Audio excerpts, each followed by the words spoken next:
people are confused.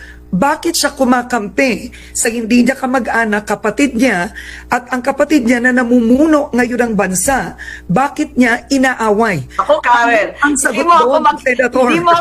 hindi mo ako magagawang defensive kasi wala akong kasalanan. Nakita naman natin lahat ng tinangay na mga testigo, ang dokumento, lahat ng deposition nanggaling sa Pilipinas at tinanga sa The Hague. Bakit hindi na lang natin ginawa dito? Eto, wala itong kinalaman sa Marcos o Duterte. Sabihin ko ang totoo, ito ay soberanya ng Pilipinas. Hindi ko matanggap eh. I cannot accept what happened.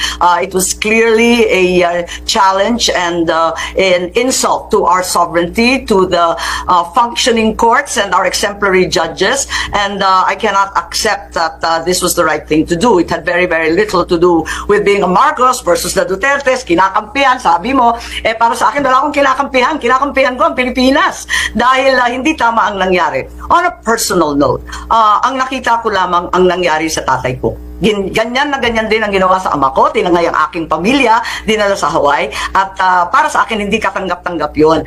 Like President Duterte, my father announced time and again that he was prepared to face any Philippine court, but not a foreign court, given that all the alleged crimes and offenses were committed in Philippine territory against Filipino citizens. Ano naman ang pakialam ng dayuhan sa ating usapin?